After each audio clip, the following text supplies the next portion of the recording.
自己做高创视频已经整整有1年之余了。为什么我还在坚持着做啊？无非就是自己单纯的喜欢格斗游戏。每一次视频都要想很长时间的标题，做好整个视频的架构之后，再去录制查找对应的素材。而且这个系列用上了我大量闲暇空余的时间去抠细节，仅仅是为了让整体流畅度变得更丝滑。本来格斗区就这么大啊，太硬核了没人看，太片面了又没什么深度。想了一想，以后还是想更多的做自己想做的吧。数据啊已经无所谓了。当然我自己的付出也不仅仅是时间成本上的，我拍摄的相机从原来的尼康 ZFC 加上一个国产定焦头，也更新了一个1650的变焦套头。我的生产力工具也从3070钛迭代到了索泰4070 Super。买了1650之后，我也能拍出更多我脑中想象的场景，可支配的空间也变得更多了，可以让我视频画面变得更加丰富。更新成了4070S，我玩游戏能得到更好的画质，支持大力水手之后也更加丝滑。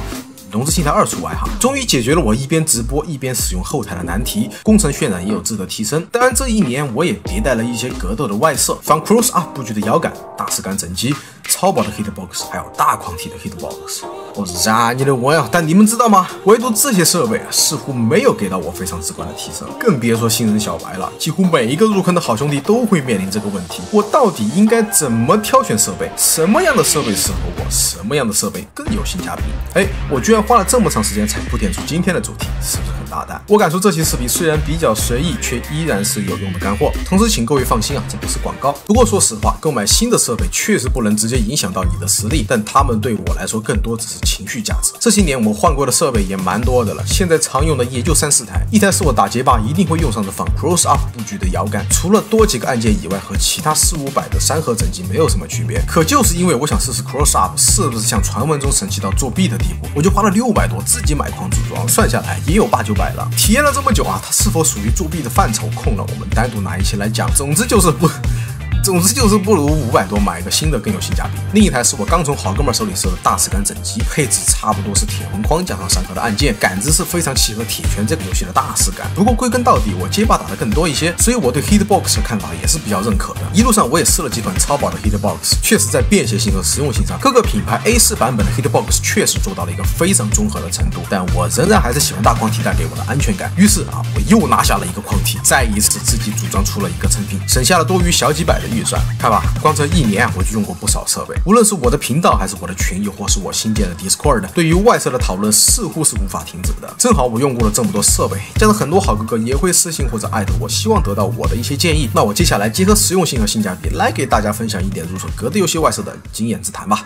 先从新潮而出发 ，Hitbox 无非就是2种方向去选择，一种是操作空间，大框体的 Hitbox 就是一个除了便携性比较拉胯以外，其他各方面都能做到很好的一种选择。金属材质的框体怎么都是7斤上下浮动，一些玩家更喜欢稳重扎实的感觉，他们甚至会去刻意加重框体，就是不好带出门外线下聚会。但那种扎实的安全感，组装上你心仪的按键，手感是直接拉满了的。第二种是便携性啊，你可以把便携性发挥到极致，就会有这种只比手机大一些的 mini Hitbox， 只要你的裤兜够大啊，你直接穿一个放兜里也不是一件难事儿。目前最受青睐的便携 Hebe 应该就是 A4 规格的产品了，市面上有很多的店你可以去做选择。这个大小你既可以放在腿上玩，也能放在桌上操作，双手放下的时候 A4 的规格也能很好的接住你的双手。外出一个单肩包没有太多负重感，甚至带上它各种旅游都不会觉得是个负担。所以结合这2个大方向，根据你自身的情况就可以清楚你究竟是需要一个大框体操作体验拉满的 Hitbox， 还是经常和朋友聚会方便携带的超薄 Hitbox 了。这个性价比的话，你其实只需要考虑你适合什么样的轴体或者什么样的街机按键就可以了。在各个卖家的视频频道中，你能很直观的看到他们按键的介绍等等，而板子无非就是外壳加上 PCB 或者框体与芯片了。市面上有300以内的 A4 超薄 Hitbox， 其实就非常符合新人入手的第一台格斗外设的标准，该有的按键和布局都有，轻薄又方便携带，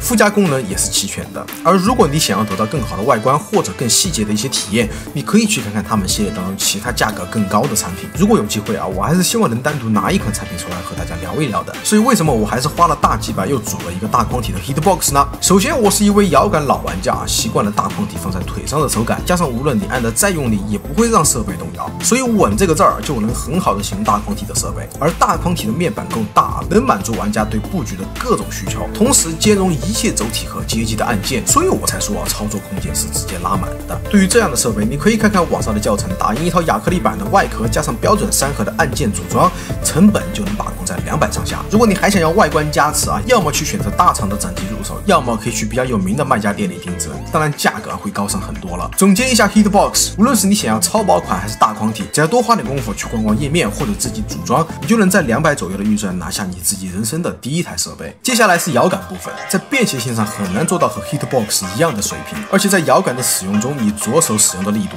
一定会更大。即使有一个主打便携轻盈的摇杆产品，那也一定很难保证操作的够稳。所以我建议大家入手摇杆还是放弃对便携的执念，就遵守传统摇杆的规则是最好的。你可以选择一些有名的店铺或者大厂，一般情况下500-600拿下一套标准的3核整机是一点问题都没有的。复杂的是杆子有很多的选择，它们的规格也很多，不同的力度、不同的回中、圆档、方档、球杆、水滴杆等等。乍一看啊，非常繁多复杂。实际上我对这些概念了解的也微乎其微。不过啊，还是有一个万金油的方案，那就是你永远可以相信标准3核。从我入手的第一台摇杆开始到现在，我起码95%以上的时间都是用的标准规格的3核杆子。无论是你玩街霸、拳皇、最后装备还是铁拳，各种复杂的操作3核都能很好的驾驭。你要是觉得抽招幅度过大，可以加上 auto 挡圈，或者刻意缩短杆子的长度，都是一个解决的方案。剩下就是你对框体的选择。以性价比出发，我建议大家盯准全3核配置就够了，只要价格在600以内，框体就不用考虑太多，最多再花几十加个彩印，也能兼顾外观与使用。虽然你可以打印一套亚克力板，不过结合其他配置算下来，成本